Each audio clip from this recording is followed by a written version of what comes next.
Hola, ¿cómo están? Yo soy Cata Delía y esto es Transición 2030, un nuevo programa donde hoy vamos a hablar del cambio climático y las ciudades.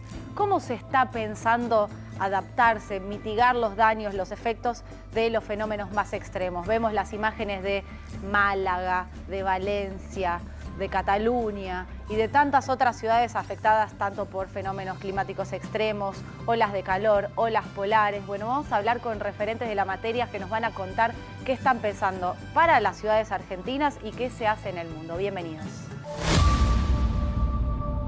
Estamos sumergidos en una emergencia climática global.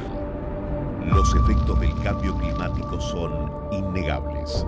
Seguimos acá en la Cumbre Climática Mundial en Dubái. El cambio climático ya está en la actualidad y lo vemos con las 9 olas de calor que tuvimos en el último verano.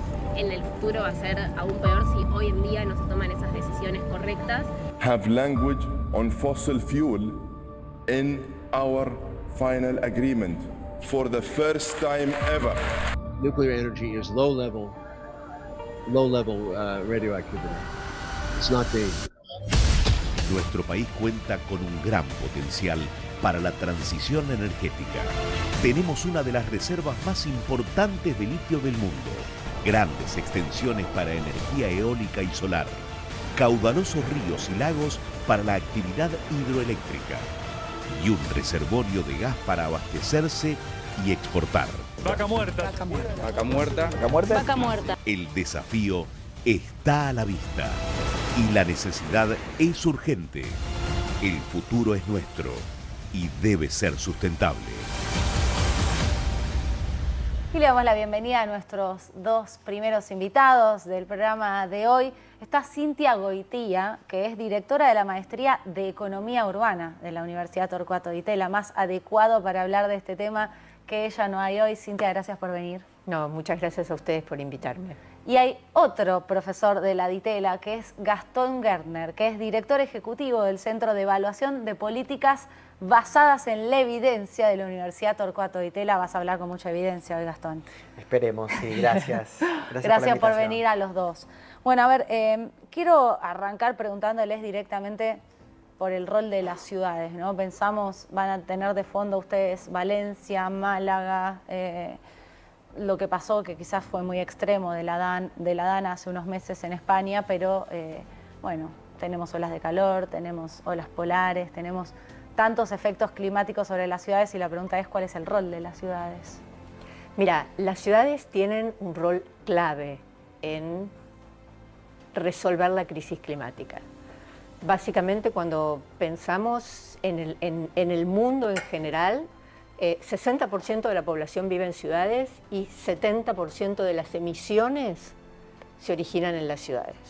Y las ciudades están creciendo y esperamos que para el 2050 tengamos 2.500 habitantes más en el mundo y eso te da la pauta de la importancia que tienen las ciudades en todo el tema de emisiones que están totalmente relacionadas con los efectos del cambio climático.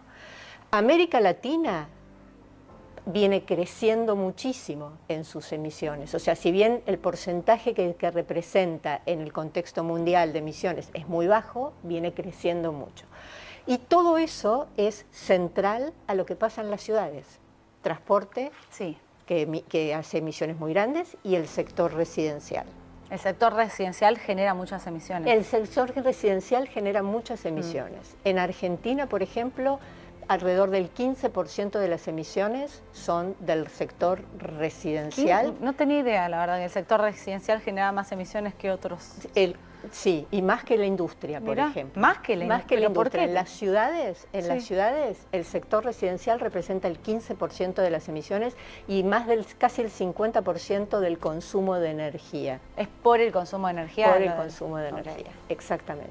Y ahí es donde entramos en uno de los temas centrales, que es, bueno, las ciudades tienen que trabajar en muchos aspectos, pero un aspecto muy importante es la eficiencia energética. Es cómo podemos reducir el consumo de combustibles fósiles en los hogares, y es un tema que nos toca muchísimo a todos y a nosotros en la Argentina, obviamente que sí. Bueno, entonces, ¿cómo? ¿Cómo podemos? ¿Cómo podemos reducir las emisiones en nuestro consumo? ¿Cómo se puede pensar también un edificio si se está por construir de una forma más eficiente? Supongo que hay edificios que los constructores piensan en eso y muchos otros que no. Totalmente. ¿No? Totalmente. ¿Está creciendo como desparejo en ese sentido la planificación urbana? Sí, o sea, en cuanto a planificación tenemos el problema de cómo crecen las ciudades. Una ciudad que crece más extendida va a consumir también más energía. Eso es un punto. Y en cuanto a las construcciones, a los edificios, a las construcciones, tenemos dos puntos. Uno es el stock de vivienda existente, tu casa, la mía, donde nosotros vivimos, cómo podemos hacer para adaptarnos mejor a la eficiencia energética. Y eso implica por lo menos tres temas. Un primer tema es adaptación del envolvente, adaptación, por ejemplo, muchos de nosotros no tenemos cortinas que nos tapen cuando la ventana está orientada al oeste y se calienta toda la vivienda y prendemos el aire acondicionado a una temperatura que implica un consumo muy grande de energía. Entonces, por un lado hay cómo adaptamos las viviendas existentes y por el otro es cómo se pueden generar incentivos para que el sector privado desarrolle viviendas que incorporen un montón de criterios de sustentabilidad.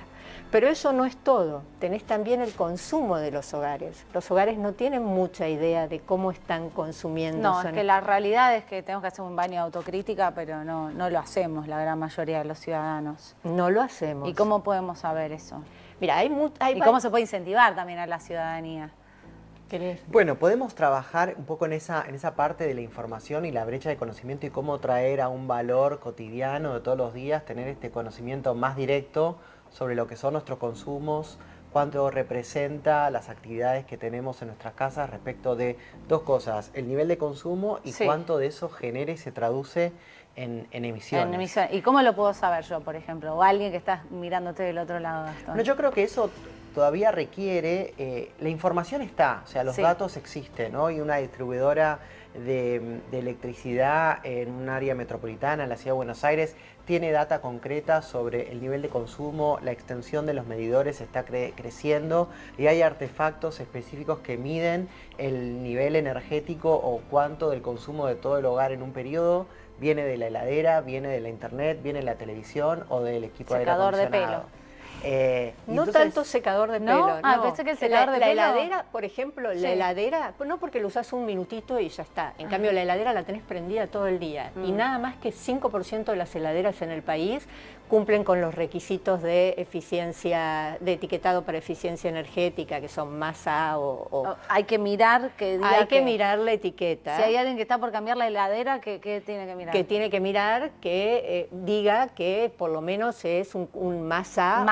O para arriba de eso, ¿no? ¿Por qué? Porque el consumo de la heladera se puede reducir en un 70%. Si reemplazáramos todas las heladeras, ¿no? Ese 95% de heladeras que en realidad tienen más de 15 años o 10 años de antigüedad, estaríamos reduciendo el consumo en un 70%. O sea, las heladerías están al horno con las emisiones. Las heladerías deben estar al horno también con el costo de la electricidad también. Más que las peluquerías en este caso. ¿Una heladería emite más que una peluquería? Habría que analizarlo, ¿no? Bueno, sí, pero me imagino también la Berrap, todos esos lugares también que no son residenciales, pero que deben emitir bastante también. Pero bueno, vos decías, entonces, podemos mirar en las páginas nuestros consumos, más allá de los electrodomésticos. Creo que hay dos partes para esto, ¿no? Una primera parte que es del lado de la oferta, quienes ofrecen los servicios, esos datos existen. Creo que se puede trabajar mucho en formas más customizables, accesibles, de traer esa data de forma interpretable a la población. Es decir, hoy uno ve la boleta de cualquier distribuidora y pareciera como en un chino básico. O sea, y hay una parte de que se hace una construcción de esa información muy jeroglífica, pero por otro lado hay mucha falta de información y de cultura y de concientización por parte de la ciudadanía y nuestra en general de asimilar y entender esos datos. Yo creo que hoy, en el contexto de cambio climático que tenemos y cómo este es un tema central, todos deberíamos tener más o menos esta conciencia de qué actividades dentro del hogar emiten más. O sea, si el bienestar o el confort del hogar tiene que ver con el acondicionamiento térmico, la calefacción en invierno, la refrigeración en verano, mantener la heladera, qué pasa si lo cambio por este otro producto, o todo ese combo de acciones que hacemos para estar cómodos. Tenemos que tener más o menos el precio relativo, la tasa de conversión de, bueno, si hago esto, ¿cuánto me va a impactar en el bolsillo a fin de mes? O cuánto estoy consumiendo porque tengo una naturaleza de esto está emitiendo más o menos, que en definitiva es el hábitat de todos. Hay una tarea muy fácil, que es muy concreta, que tiene que ver con los termotanques y los pilotos. Hoy parte de la tarea de todos nosotros es dejar el piloto prendido, encendido 24 horas. Sí. Está comprobado que si vos lo reducís, pero vos no estás todo el día usando ni el agua caliente, ni todo el día estás en tu casa. Tenés que apagar el piloto. Tienes que apagar el piloto y eso genera mucho ahorro de consumo energético. Nunca lo hice, tengo que decir, me siento muy mal y muy culpable. O sea, ¿cuánto ahorro si apago el piloto? Y lo habíamos mirado específicamente en el estudio, sí, pero era una razón de 3 veces un poco lo que es el consumo específico de ese artefacto. ¿Qué otras cosas podemos mirar de la casa? Yo me estoy sintiendo una muy mala ciudadana. No, mira, una cosa interesante que nosotros encontramos cuando hicimos un relevamiento de este tipo es que aquellos que tenían calefacción a gas era este tema. Prendían la calefacción y la calefacción quedaba prendida por todo el día. Por lo tanto, el consumo de gas que tenían era un consumo mucho mayor que aquellos que tenían un artefacto de frío-calor, un aire acondicionado, que lo prendés y lo apagás cuando te vas, no lo tenés prendido todo el día. Claro. Entonces fue muy interesante porque las viviendas sociales que construyó el gobierno de la ciudad con criterios de sustentabilidad, cuando fuimos a evaluarlas nos encontramos con que en realidad el consumo era mucho menor los que no les habían puesto todas esta sofisticación de instalación con gas y todo eso. Muy interesante, o sea que es para tener en cuenta si el gobierno sigue construyendo casas o si hay nuevas construcciones de no poner estufas, básicamente. Exactamente, aparte de todo, en realidad esto tiene mucho que ver con que los equipos de aire acondicionado, sobre todo los inverter y todo eso, han avanzado muchísimo en tecnología, porque en los países europeos y en Estados Unidos se usan esos, entonces ellos están muy pendientes de los temas de eficiencia energética. En cambio, todo lo que son los artefactos a gas siguen teniendo una tecnología que por ahí no es tan moderna y entonces implican mucho mayor consumo. Agrego algo sobre esto, porque uno se pregunta, vos decías, Cata, pero yo no tengo idea de esto, o dejo prendido, o no me hago cargo de esto, o no soy altruista en términos de que no me preocupa la emisión. Parece que el lugar intermedio acá, lo que estaba pasando, sobre todo en la Argentina, era el lugar de los precios relativos que ocupaba la energía, ¿no? Y los costos de los servicios tanto de gas como de electricidad. Parece que en el contexto actual se está avanzando. En España no dejas nada prendido. Claro, de repente te llega la factura y te... Sí, o en Inglaterra... Nunca más dejas nada prendido. Y ahí, como los argentinos rápidamente aprendemos, llegás a una estadía en un país de Europa o mismo en Estados Unidos y rápidamente esto te adaptás. Entonces, creo que esta actualización de los precios relativos me parece que va a corregir casi naturalmente por la elasticidad de precio, va a decir, bueno, ok, nos vamos a corregir, pero creo que hay un paso más en avanzar en esto, tanto a nivel de tomar concientización como que se hagan aplicaciones, productos, campañas que traten de informar muchísimo más y formar, salir de esto que un colega nuestro, Raúl Zavalía, habla mucho en la Fundación Provienda Social, de este analfabetismo energético a algo donde tengamos mucho más dominio y control de las acciones que tomamos.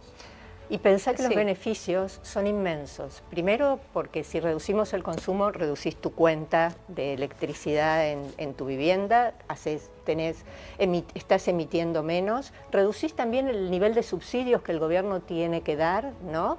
Reducís la necesidad de ampliar las redes que pueden tener las compañías si sigue aumentando el consumo de energía. O sea que hay un win-win en poder trabajar intensamente en estos temas de eficiencia energética. Ahora, han hecho más trabajo de concientización las empresas energéticas muchas veces, que por distintas cosas o porque viene un aumento de tarifas o por lo que sea, que te enseñan a ser consciente del uso de la energía o del agua o del gas, que los gobiernos por lo general no se ven, por ejemplo, en las pausas, las tandas publicitarias de las radios, de la televisión.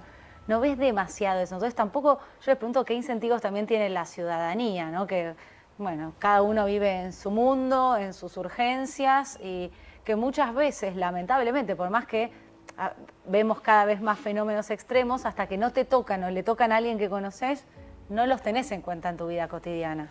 Mira, lo que vos planteás es muy importante, porque en realidad lo que necesitas es una visión muy clara de los temas de sustentabilidad y eficiencia energética a nivel nacional, que baje a las ciudades. Como campaña de información pública y como políticas públicas. Y como también. política pública, tal cual, y con incentivos y con castigos, ¿no? O sea, para el que cumple y para el que no cumple, ¿no? Y así se maneja con regulación específica para cada uno de estos temas. Por ejemplo, para incentivar la construcción sustentable u otros temas, o para reemplazo de energía. El otro tema es que tenemos una matriz energética todavía muy volcada a combustibles fósiles, cuando otros países de la región han avanzado muchísimo en los temas de energías renovables y todo eso. Entonces también ahí hay un tema de política pública a nivel nacional, ¿no? Yo les quiero preguntar qué estrategias se pueden tomar, según su mirada y sus distintas expertices de ustedes dos, con la ciudad céntrica y los distintos barrios residenciales y un barrio popular al que le faltan muchísimas cosas, entre ellos dinero y recursos. ¿Se les puede exigir lo mismo? ¿De qué manera se tiene que trabajar el consumo y los recursos energéticos en un barrio popular que todavía no está integrado a la ciudad? Tiene que ver mucho también con hacia adelante lo que puede llegar a ser la restricción presupuestaria de muchas de las inversiones en estos asentamientos urbanos o barrios informales. Digamos, por un lado, del lado de la oferta, la vivienda nueva que se está construyendo tiene en cuenta o debería tener en cuenta muchas de estas condiciones de aislamiento térmico, pero muchas veces la inversión no existe para cubrir todos los hogares. Entonces, hay algunas acciones de bajo costo que un poco permiten, tanto en el verano estar más fresco, como en el invierno aislarse más. Y son cosas sencillas que uno puede tomar. Cintia lo mencionaba, incorporar cortinas o postigos en las ventanas te ayuda un poco a mantener y aislar. Los postigos que ya no están tan de moda, ¿vieron? Sí, y la verdad que son bárbaros sí, los postigos. Totalmente. Te dan oscuridad y no viene el calor. O burletes en una ventana para el invierno. Digamos, son cosas muy sencillas. Mira, que cualquier casa puede tener. Que cualquier casa podría tener. Nosotros trabajamos mucho, hicimos un estudio para el gobierno de la ciudad en barrios populares y encontramos, si modificábamos un poco, ¿no? Las paredes exteriores se les hacía un revoque que hoy no lo tienen, se sellaban juntas, se ponían cortinas o postigos o lo que sea, podías reducir el consumo de estas viviendas en un 50%. Un montón. Que les sale más barato además, claro, ¿no? A las que pueden pagar la tarifa, porque no todas pueden pagar. Claro. Les reduce un montón. Claro que sí. Claro que sí. Entonces hay un tema muy importante, es decir, por ejemplo, en algunos países hoy se están haciendo microcréditos de financiamiento para mejoramiento verde de la vivienda. O sea, básicamente es eso, ¿no? Algunas mejoras en tu vivienda que después las vas a recuperar la inversión que hiciste con el ahorro que vas a tener en tu cuenta de electricidad a lo largo de los meses, ¿no? Entonces, la verdad, este es un tema incipiente en Argentina, incipiente en las políticas nacionales y locales, y está todo por hacer, y ojalá podamos juntar voluntades de las empresas de servicios, de la comunidad, de los actores de empresas de materiales, etcétera, y los niveles de gobierno para articular programas de eficiencia energética que nos lleven a esto, ¿no? A reducción de emisiones, reducción de consumo, ahorro de los hogares. Ahora, es necesario diferenciar lo que es el consumo, y vuelvo a esto, en un barrio popular, el consumo energético, que en mi casa de Palermo. Sí, naturalmente. Quiero volver sobre esto porque, bueno, tenemos índices de pobreza inmorales y hay millones de personas en la Argentina que viven en barrios populares. Hay diferencias, la ciudad formal tiene otra tasa de acceso a los servicios públicos, otro nivel de formalización, otro nivel también de pago, de formalidad, de tenencia, digamos, hay una situación completamente diferente. Yo creo que en el caso de lo que es lo energético, hay mucha extensión más grande, diría la principal diferencia es de los medidores. Entonces esa información, hay muchas acciones más de dar retroalimentación de lo que es el nivel de consumo, lo mencionábamos antes, que funcionaría más en la ciudad formal. En la ciudad informal, si querés, me parece que alguna de las estrategias que mencionábamos recién, de cómo acompañar a los barrios con un trabajo muy territorial en estas acciones, me parece que puede tener una ventana de oportunidad de éxito, y también en tanto los niveles de inversión no sean quizás tan altos para reemplazar vivienda, pero sí se puedan fomentar créditos, ya sea para el reemplazo de artefactos ineficientes por otros más eficientes, y se pueda generar ese conocimiento, esa cultura desde ahí, creo que abre esta oportunidad de trabajo. Ahora, es súper interesante todo lo que estamos conversando. Ahora les pregunto, mirando la Argentina real y todas las falencias que tenemos, y quizás comparándolo con otras ciudades del mundo, ¿cuán mal estamos o cuán bien estamos? Estamos bastante mal en estos temas. Me lo imaginé. En estos temas, si uno mira, si uno se compara, Argentina es un país de ingresos medios, ¿no? Sí. O sea que no nos vamos a comparar con ciudades de África, por ejemplo. Nos podemos comparar con otros más o menos semejantes, pero incluso con otros pares en América Latina, ni hablar con las ciudades de Europa, están muy enfocados en reducir las emisiones y respetar los compromisos asumidos de reducción de emisiones en los próximos años, y han hecho muchísima política. O sea, desde sacar los autos del centro de las ciudades para reducir las emisiones, hasta manejar la huella de carbono de los productos alimenticios y de un montón de cosas. Y en temas de eficiencia energética también, el etiquetado de viviendas. ¿Cómo es eso? A ver. El etiquetado de viviendas es un cómputo que te permite adjudicarle a una vivienda qué categoría tiene con respecto a su consumo energético, a su requerimiento de energía de acuerdo a sus características constructivas.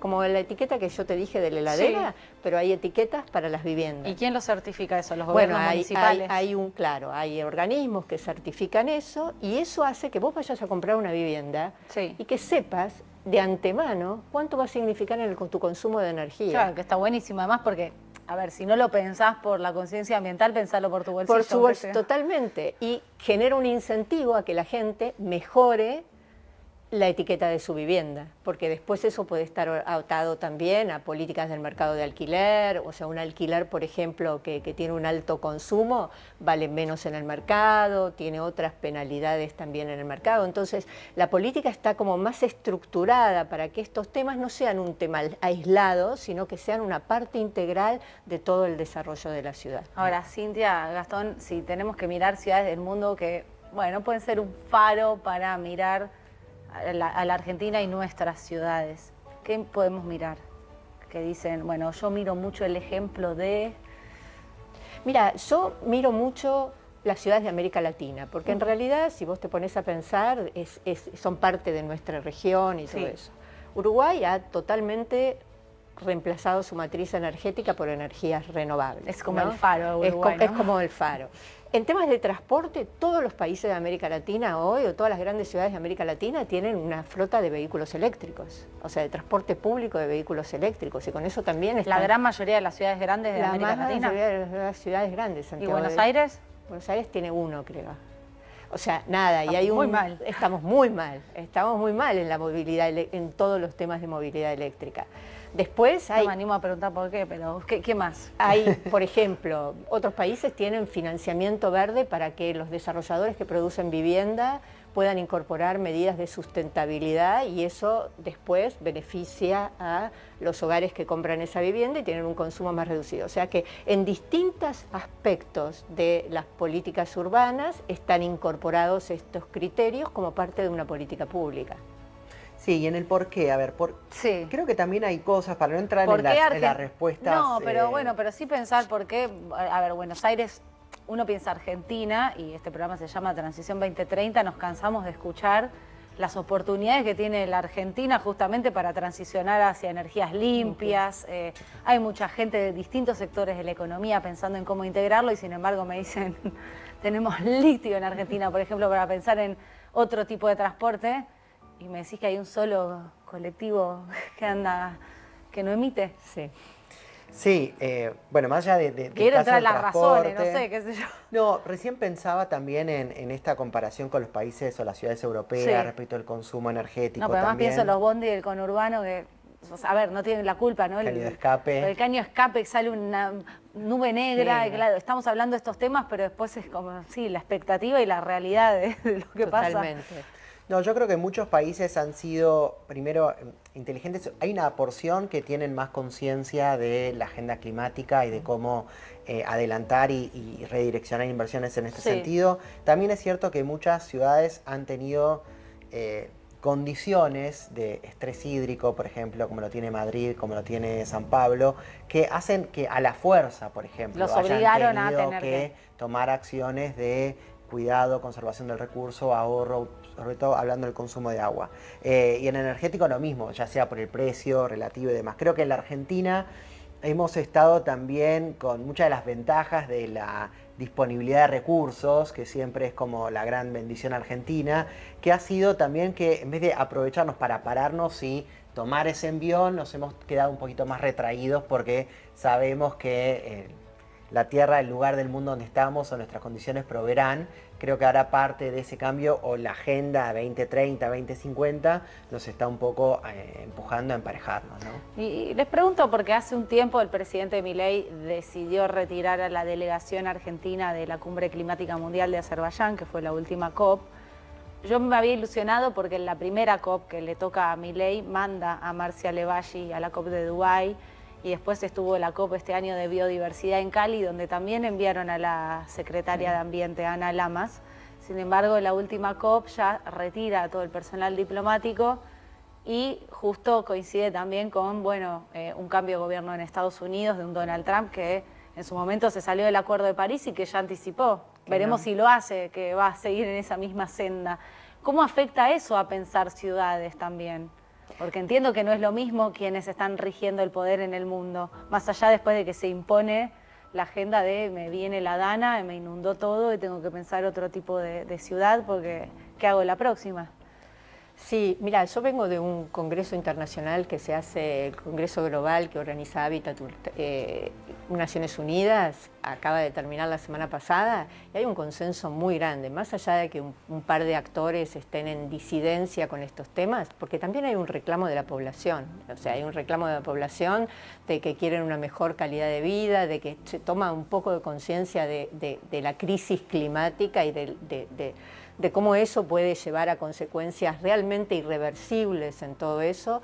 Entonces, nada, yo creo que los países siguen trabajando con ese tema. Más allá, digamos, de algunos líderes mundiales que critiquen la Agenda 2030. Exactamente. Y lo importante hoy, lo que por lo menos vimos en esta conferencia, es que hay muchísimo financiamiento internacional. Para que las ciudades mejoren todo eso.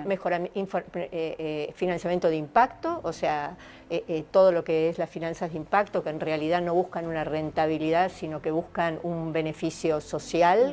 Por ejemplo, lo que pasó en España este año, dar una mano en Valencia, por ejemplo. Dar una mano en Valencia o dar una mano en programas que tiendan a la eficiencia energética, al mejoramiento, a las biodiversidades y a la diversidad, a las soluciones basadas en la naturaleza como un recurso. O sea, hoy hay una fuente de financiamiento muy importante que están tratando de hacer llegar a las ciudades para avanzar en estos temas. O sea que es un camino para las ciudades argentinas buscar financiamiento externo y empezar a planificar en este sentido.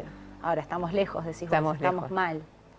¿Y qué se puede hacer? Porque esto, más allá de nosotros mirar la etiqueta de la heladera o poner postigos, los grandes cambios vienen de los tomadores de decisiones. Sí, yo soy optimista en este sentido. Yo creo que hay mucha innovación a nivel local, a nivel de los gobiernos provinciales y los gobiernos municipales. Y si bien no tenemos toda la estructura normativa a nivel nacional, sí tenemos gobiernos, un intendente que ve que su población tiene problemas de inundación, de otras cosas, y que trata de impulsar en su territorio distintas políticas. ¿Hay algunos municipios o provincias que vos digas, bueno, están haciendo muy bien las cosas acá? Sí, hoy hay muchísimos que están trabajando en estos temas de cambio climático y de energía dentro de la medida de sus posibilidades y de su escala, ¿no? Pero desde haciendo infraestructuras verdes para mejoramiento del clima o trabajando sobre esos temas. O sea que si bien no tenemos toda la infraestructura, digamos, normativa nacional y la visión del Estado Nacional, pero sí tenemos un montón de iniciativas muy interesantes a nivel subnacional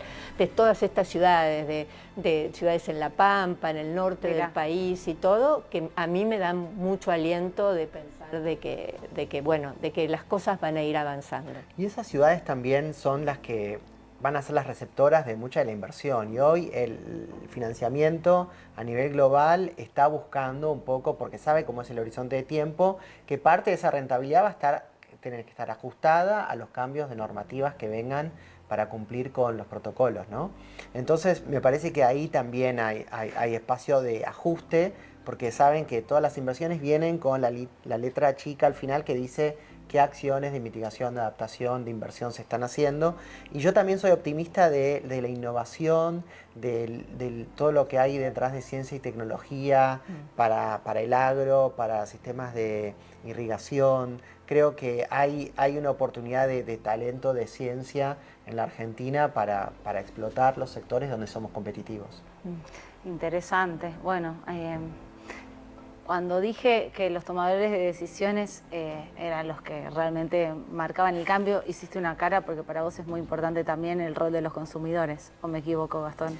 Bueno, yo creo que tiene que ver es de los dos lados, ¿no? Me parece que hay responsabilidades como tomadas de ambos lados, que yo creo mucho en el cambio de cultura y el cambio de comportamiento, que es un tema que me compromete y me interesa mucho. Creo que no es exclusivo de que los ciudadanos no los tomamos solos, pero que hay políticas para poder acompañar y llevar ese cambio. Espero que la próxima vez que los vea acá tengamos algún avance, ¿no? Yo no sé qué les pasó a ustedes. Me quedé con lo de España porque quizás es el ejemplo más reciente que tenemos. No sé si es posible que haya un fenómeno climático de esa naturaleza en alguna ciudad argentina, pero pensaba, si le pasa a una ciudad de un país desarrollado, pues fueron varias además ciudades de España, ¿qué nos queda a nosotros? Nos llega a pasar eso, además con la cantidad de barrios vulnerables que tienen menos posibilidad de defendernos, ¿qué hacemos? Tuvimos algún fenómeno, ¿no? El de La Plata. Bueno, el de La Plata, es cierto que fue una tragedia. Que no se volvió a repetir algo así hasta ahora, ¿no? Pero que es posible que pueda pasar. Bueno, en ese sentido también necesitamos mejor transparencia del riesgo. O sea, no sabemos muy bien. Interesante, ¿no? La palabra, transparencia del riesgo. No, la gente no está muy informada de cuáles son los lugares que pueden estar sujetos a inundaciones, por ejemplo, o mayores riesgos. Y eso también es importante. Es una transparencia y una internalización del riesgo, ¿no? De que nadie está exento. Acá en estas geografías quizás muchos incendios ha afectado más, pero definitivamente estos sucesos van a tomar un poquito más de frecuencia, mayor continuidad, y es cuestión de estar mejor preparados. Me encantan los temas que trabajan, me parecen buenísimos. Ojalá los llamen más seguido a ustedes para escucharlos, para consultarlos, para que los temas que están trabajando se trabajen a nivel políticas públicas. Gracias a los dos. Gracias a vos también, Cata, por la invitación. Cambio climático, fenómenos extremos y ciudades. ¿Hasta qué punto estamos preparados? ¿Qué verano se viene? ¿Qué fenómenos se vienen? Bueno, como les decía en la introducción de este programa, siempre tenemos a referentes y expertas. En este caso son dos queridas invitadas, porque ya han venido a este programa, que saben un montón, vienen de distintas disciplinas y las paso a presentar. Está por un lado María Boix, que es investigadora principal de Estado y Gobierno de CIPEC. Gracias por venir, María. Gracias, Cata. Y está Matilde Rustirucci, que ya ha venido varias veces a este programa también, que es doctora en Ciencias de la Atmósfera, licenciada en Ciencias Meteorológicas, profesora emérita de la UBA, investigadora principal del CONICET, también otra capa. Gracias por venir, Matilde. No, gracias a vos.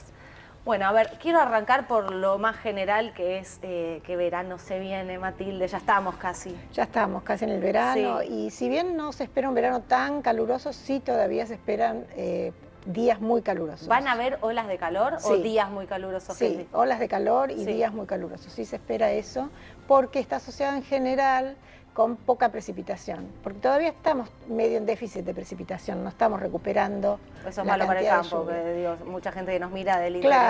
Claro, todavía estamos en déficit de precipitación y eso generalmente se asocia con más olas de calor. Así que en principio, si bien no todo el país, pero el centro-norte de nuestro país esperan más cantidad de olas de calor. Bien, ¿y esto es cada verano peor? Mira, el cambio climático es algo que está entre nosotros y que es lento. Ya no vuelven esos veranos de antes que decías, bueno, es un verano máxima 30, pero que lo pasás. ¿Ya no? No. Puede ser un verano menos como, cálido. ¿No vas a tocar eso ya? No, todavía no. O sea, eso no va a suceder porque el cambio climático es lento, pero es sostenido. No hay marcha atrás con esto. Por ahora no hay marcha atrás. Así que lamentablemente no quiere decir que cada año sea peor que el anterior, pero sí a largo plazo los veranos se extienden, empiezan antes, ¿no? Tuvimos temperaturas muy altas en fines de octubre, noviembre, y esto se puede extender hasta abril, con temperaturas que antes eran típicas de febrero o enero, ¿no? María, has venido por este tema que te voy a preguntar, que es hasta qué punto estamos preparados con las ciudades. No sé, yo pienso en las grandes ciudades de la Argentina, es un país muy extenso, en algunos lugares es realmente un horno cuando están estas temperaturas extremas. ¿Estamos preparados?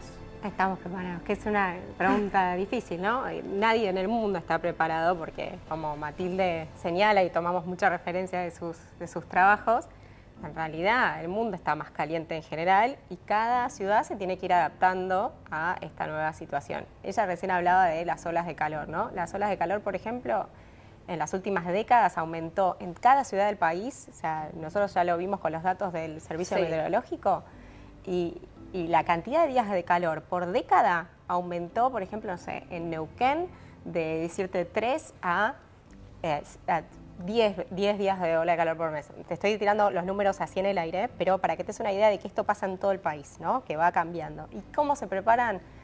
Y todavía tenemos que ser conscientes de que es un problema. Me parece que esa es la primera respuesta. O sea, falta muchísimo para adaptarnos a la nueva situación de calor fuerte, de muchos días de calor extremo. Y a mí me parece muy interesante que Naciones Unidas, el secretario general, sacó hace unos meses, en el verano del hemisferio norte, un llamado a la acción global sobre este tema y sobre la importancia de trabajarlo. No estamos preparados en ningún lado y, en general, tampoco vemos bien cuáles son sus efectos principales, pues los medimos más o menos. En eso estamos trabajando, de hecho, con ¿Están trabajando juntas? A ver, cuénteme un poco en qué están trabajando. Bueno, tenemos un nuevo proyecto. De lo que se pueda contar, porque entiendo que bajo 4 llaves. No, es muy interesante porque es súper interdisciplinario y la idea es, en principio, recalcar cuál es el impacto, poder cuantificar concretamente el impacto del calor sobre la mortalidad, principalmente. Sobre la mortalidad. Principalmente sobre la mortalidad en adultos mayores, que son una de las poblaciones más vulnerables. Y bueno, y además tiene otra parte que es hacia la acción, ¿no? Claro, trabajar con los tomadores de decisión, digamos, luego una vez que tenemos la evidencia trabajada y demás en campo, poder trabajar con los funcionarios municipales, provinciales de las distintas ciudades para tomar acciones concretas para prepararnos mejor, ¿no? Interesante, que es con ICET y CIPEC, ¿o es entre ella investigadora independiente con CIPEC? Sí, CIPEC y una serie de investigadores también que vienen de distintas disciplinas. Es un proyecto muy interdisciplinario. Qué interesante. Ahora, esto obviamente entiendo que va a tardar un tiempo. Ustedes le entregarán a los tomadores de decisiones, que pueden ser intendentes, gobernadores, presidentes, jefes de gobierno. Bueno, quien tenga que tomar una decisión, acá está la información y después veremos qué hacen. Ahora, ¿algo de información no manejan ya los tomadores de decisiones? Se lo pregunto a las dos, vienen de distintas áreas, están trabajando en cooperación en este momento, pero me imagino que se han vinculado varias veces con tomadores de decisiones para decir, che, mirá que este verano o este invierno se viene con, mirá que las inundaciones, porque bueno, básicamente vimos lo que, por ejemplo, pasó, yo pensaba y decía, tengo que preguntarles a ustedes dos, lo que pasó en España este año con la Dana. Nos llega a pasar en Argentina. Yo no sé si es posible una Dana te lo pregunto a vos que sos capa en eso, no sé si es posible algo así, pero llega a pasar algo así, terminamos todos flotando. Y lamentablemente no, sí, no puede digo pasar, solo en Buenos Aires, claro. en el país entero. Puede pasar porque es un fenómeno que es parte del sistema de la atmósfera, o sea, puede suceder. No es que es algo obviamente que pasa fue solo en muy, Europa. No. Se llama de otra forma, nosotros lo llamamos gota fría, baja segregada. ¿Gota fría? Gota, porque es como fría. una baja segregada. Sí. Lo llamamos de distintas formas, pero el fenómeno es el mismo. Sí. Lo que pasa es que en este caso fue muy extremo, se quedó mucho tiempo en el mismo lugar, produjo esas inundaciones. Pero el desastre no es solamente porque llueve mucho. El desastre es porque las ciudades no están preparadas, ¿no? Básicamente la población no está preparada, el sistema de alerta no llegó a tiempo. Eso pasó en España, ¿no? Claro, No funcionó eso pasó el sistema en de España. alerta. Eso pasó en España. Para darte una idea, sí. O sea, hubo una ciudad que llovió lo que llovió en todo el año en 8 horas, ¿no? Entonces, y además hubo un montón de ciudades afectadas que estaban río abajo y ni siquiera llovía. Entonces la gente seguía haciendo sus actividades cotidianas y tapó el agua literal. Y en el medio, el gobierno regional estaba reunido, debatiendo qué hacer, qué información dar, y los sistemas de alerta que estaban a disposición no funcionaron. ¿Por qué? Porque no dieron la alerta en tiempo y forma. ¿Qué nos puede pasar a nosotros? Nosotros tenemos algunos sistemas de alarmas, las grandes ciudades tienen, digo, sobre todo después de las grandes inundaciones de Santa Fe, de La Plata, de Buenos Aires. Hubo avances en ese sentido, hay planes hidráulicos, hay un montón de cosas hechas, pero como decía Matilde, digamos, si llueve esa cantidad, digamos, si llueve lo que llovió en Valencia, en la ciudad de Buenos Aires, nos inundamos. O sea, esto yo acá no soy la especialista, pero nos tapa el agua, realmente. No, pero digo, porque hay ciudad de muertes, Buenos Aires, ¿no? Como uno sí, piensa, claro. "Ay, nos inundamos, jaja". más de 200 personas murieron claro. en Valencia, digo, y la ciudad de Buenos Aires está preparada para 60 milímetros por hora para poder absorber el drenaje, ¿no? 60 milímetros por hora Buenos Aires. Claro, eso es un buen sistema en comparación a otros del país. ¿La Dana cuánto llovió? Y dicen que llovió como, o sea, hay que verlo, ¿no?, por hora y demás, pero esta ciudad que yo digo, Cavia, llovió el triple, Bueno. ¿no? Entonces digo, no hay sistema que aguante igual, digo, es como muy difícil. Entonces ahí es donde entra fuertemente la preparación. La planificación. Claro, porque por un lado tenés que planificar que las ciudades sean más resilientes, crecer bien, ¿no? Crecer en los lugares donde tenés que crecer y no en donde no tenés que crecer. Por ejemplo, los humedales. Si nosotros seguimos avanzando sobre los humedales que están hechos, o las zonas para inundar, para que se inunden en los momentos que necesitamos que se inunden, ahí hay población, ahí ya pasa a ser un problema. Pero cada vez se está construyendo más en humedales. Bueno. Perdón, hago un punto acá para favor. entender el humedal. ¿Cuál es la importancia del humedal? Claro, justamente el humedal es una parte de la geografía, de la naturaleza, que tiene una misión principal, sobre todo en nuestra zona, que es plana. Sí. Tiene la misión de recuperar, de recoger el agua de lluvia, el exceso de lluvia. Eso hace que se inunde menos. Claro, que está capacitado para recibir el agua. Entonces, si ahí tenés habitación... Si se inunde tenés eso y no tu casa, Claro. ¿entendés?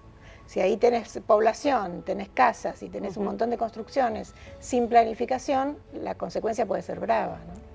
Por Entonces, eso... esa es la planificación de largo plazo que tenemos que hacer, y las ciudades no vienen creciendo bien en Argentina. Nosotros tenemos un estudio En general, sobre a eso. lo largo y ancho del país. A lo largo y ancho del país se extienden mucho más que lo que crecen en población. Nosotros tenemos un estudio que se llama Cómo crecen las ciudades, que de hecho vemos eso, vemos que crecen principalmente como barrios populares, barrios cerrados, y avanzan sobre espacios que tenían alguna función ecológica, ¿no? Matan la función ecológica de un lugar para construir ahí sin pensar. Sí, no es sin pensar, ¿no? Hay una necesidad de vivienda muchas veces. Entonces, bueno, termina pasando estas cosas, que termina, digamos, no hay suelo definido, entonces, bueno, la gente va y va ocupando y los desarrollistas van haciendo y la gente también informalmente va generando también barrios populares porque tienen la necesidad de un lugar para vivir. Entonces, se dan todos esos fenómenos, ya, digamos, tenemos un problema ahí. Pero después, en el momento que llegue el desastre, porque sabemos que puede llegar, como decía Matilde, digo, no importa si tenemos el mejor sistema hidráulico, si nos toca, digamos, producto del cambio climático, alguno de estos fenómenos, nos vamos a inundar. Entonces ahí hay que actuar rápido y tenemos que estar bien preparados con los sistemas de alerta temprana, con la preparación de la población de que sepa lo que tiene que hacer.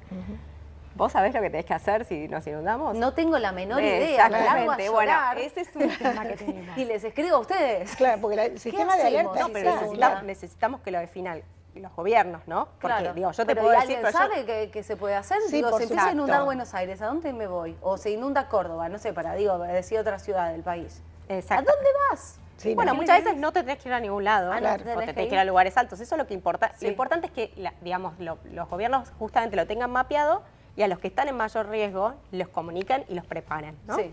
En estas zonas que ya sabemos que se van a inundar más que otras. Claro, como por ejemplo mi hermano vive en Florida, vive en Tampa, y él tiene un sistema de alertas que funciona muy bien. Cada vez que viene un huracán sabe perfecto lo que tiene que hacer. Exactamente. Esta vez no te evacúes, le dijeron. Yo me estaba muriendo de miedo, pero realmente funcionó.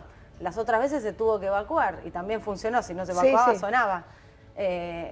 Eso no lo tenemos nosotros. El sistema de alerta en la Argentina fue avanzando bastante. Empezaron con los sistemas de alerta ante olas de calor. Esto lo tiene el servicio meteorológico. El servicio meteorológico es el encargado de dar la alerta, pero da la alerta, pero después todos los otros servicios que están encadenados con eso, Defensa Civil, bomberos, toda la sociedad civil y la sociedad que tiene que saber qué hacer. Claro, que yo no sé, no sé. Ustedes del otro lado saben qué hacer si dicen que se va a inundar tu ciudad donde vos vivís. Por eso. Es un camino que hay que hacer y trabajar en forma interdisciplinaria es fundamental. Pero si viene una dana el año que viene, ¿dónde ahí miramos qué hacer? Ahí se hacen algunas cosas, digamos, la ciudad de Buenos Aires también lo hizo, Santa Fe lo hizo, evacuó un montón de personas en la última inundación. Hay centros de evacuación que se preparan para eso, por ejemplo, escuelas o lugares, clubes que estén en zonas más altas y ya quedan preparados para eso. Entonces la gente, las comunidades saben qué hacer, saben a dónde ir. Y voy un pasito para atrás. Para eso también primero tenemos que saber que vivimos en un lugar inundable, ¿no? Nosotros, la Ciudad de Buenos Aires, por ejemplo, tenemos 4 arroyos intubados. Eso me impresionó de la vez que viniste, contalo de vuelta, porque pensar que estamos arriba de agua, uno se olvida dónde está Buenos Aires. Nos olvidamos y quizás también hacemos desde nuestro lugar, ¿no? Tiramos la basura, esto y lo otro, y se tapan los drenajes y todos contribuimos a esto. Pero para eso también te puedes saber, bueno, ojo, acá se puede inundar, me apuro, voy a mi casa más rápido, digo, tenés un montón de acciones, no dejo el auto en no sé dónde, pero bueno, sí sería muy importante seguir avanzando en esta agenda de que los gobiernos establezcan protocolos y gestiones de alerta muy participativas, ¿no? Digamos, trabajando mucho con las poblaciones más vulnerables que están en las áreas que tienen el mayor riesgo, ¿no? Ahora, ¿los escuchan ustedes? Digo, más allá de que falta lo que falta, ¿los escuchan cuando dicen, bueno, mira, esta problemática, se está construyendo mal, mira que viene cada vez peor, que no estamos exentos de que nos pase una dana? ¿Hay escucha activa, digamos, de los tomadores de decisiones? ¿O es un tema que, como todavía no pasó, como pasa con otras cosas de Argentina, es bueno, no es prioridad? Yo creo que no se puede generalizar. Hay gobernantes que son más conscientes y que toman hay algunos que están acciones. trabajando. Sí, totalmente. No todos, pero yo creo que hay bastantes que están enterándose de que esto es un problema que se puede evitar, tratar de evitar que el desastre sea tan grande. En Argentina, digamos, para preguntarle, porque nos quedan 5 minutos de charla, la verdad me quedaría hablando toda la hora con ustedes, pero los fenómenos que son más peligrosos para un país como la Argentina, que de norte a sur es completamente diferente, con climas completamente diferentes, ¿son sobre todo las olas de calor y las inundaciones? Sí, el calor es la principal amenaza, claramente. Las inundaciones en algunas regiones sí, pero hemos tenido inundaciones hasta en regiones como Comodoro Rivadavia. Incendios también, me imagino. Incendios es el otro factor muy importante. Porque que tuvimos de muertes. Córdoba este año que pasó, terribles. Porque produce muertes, y no solo muertes, produce efectos en la salud inmediatos, ¿no? En los problemas respiratorios, cardíacos. Y destrucción de toda la biodiversidad total, también. Efectos secundarios en la salud mental, hay muchísimos impactos. Y ustedes cuando están estudiando la ola de calor y las muertes que están trabajando juntos, realmente hoy se puede pensar que en este verano nos tenemos que cuidar de verdad, digamos, si uno le tiene que hacer una alerta a todos nuestros televidentes en todos estos días de calor que ya están sucediendo y que seguirán sucediendo, es cuidado porque esto puede ser peligroso. Por ejemplo, yo que estoy embarazada, cuídate. Ahí es algo importante, ¿no? Digo, saber esto. Las embarazadas, adultos, digamos, niños pequeños son especialmente vulnerables, tienen que estar muy hidratados en lugares que no les dé tanto el sol. Los trabajadores al aire libre, ¿no? Digo, tenemos que empezar a problematizar quizás trabajos que no se pueden hacer, ¿no? O en horarios. Claro, horarios. Horarios, pausas. En las provincias del interior lo tienen un poco más claro, ¿no? La hora de la siesta se corta. Totalmente. Acá es como que no. Acá no, acá es como que el calor llegó de golpe, nunca habíamos tenido. Y no lo aceptamos todavía, no todavía cuesta. Tenemos que empezar a trabajar en esos pactos sociales, ¿no? Digo, en esos protocolos, digo, que empezamos a generar, decir, bueno, podemos dar esos 10 minutos de pausa para tomar hidratación cuando estemos la ola de la alerta del Servicio Meteorológico roja. ¿Qué hacemos con los eventos deportivos en una ola de calor roja? Digo, se murió gente, en maratones organizadas por gobierno. El que está desaconsejado hacer deporte. Bueno, pero cuesta tomar la decisión, ¿no?, de suspender, porque hay intereses detrás, hay toda una organización, hay sponsors, es muy difícil la organización, digo. Entonces, tenemos que empezar a problematizarlo para tomar acciones concretas y protegernos en esos casos. Digo, después, en el día a día, sí tenemos que tomar algunas pautas como más sencillas, si querés, pero hay algunas situaciones que amerita que las problematicemos y luego pensar cómo transformamos nuestras ciudades en ciudades más vivibles, porque este calor, digamos, llegó para quedarse, y para eso, bueno, incorporar más verde, poder empezar a pensar estrategias para tener más sombra de distinto tipo, tamaño y color, lugares donde podamos ir a refugiarnos, que se vayan identificando, que sepamos que podemos contar con un vaso de agua. Que hace mucho calor y estás en el medio del cemento y no tenés opción de verde. ¿A dónde puedes ir en la ciudad? Y es una ciudad que tiene muy poco verde, justamente. Es una ciudad que necesitaría más espacios verdes en vez de seguir construyendo en la cantidad que se está construyendo, ¿no? Sí, en algunos lugares, como por ejemplo en Santiago de Chile, armaron un pacto con iglesias, por ejemplo, para hacer refugios. Ay, que las iglesias son más frescas. Claro, son más frescas. Digo, en Las Vegas hacen un centro con aire acondicionado y demás. Acá, dijo, bueno, adaptémoslo a Latinoamérica, ¿no? Digo, tenemos que empezar a ponernos creativos y también por ahí las empresas y demás pueden abrir, digamos, sus espacios o repensar un poco, de forma más comunitaria, cómo podemos interactuar en ese sentido. Una salida más colectiva. Sí. Bueno, muy interesante siempre escucharlas a las dos, son dos capas. Cuando avance su trabajo en conjunto lo queremos escuchar acá en Transición 2030. ¿Cómo no? Y obviamente cuando llegue el invierno las volvemos a llamar a ver para qué nos tenemos que preparar. Gracias a las dos. Gracias a vos. Y queridos televidentes, llegamos hasta aquí al final este programa de Transición 2030, súper interesante. Esperamos que la hayan pasado también como nosotros. Nos reencontramos el próximo fin de semana.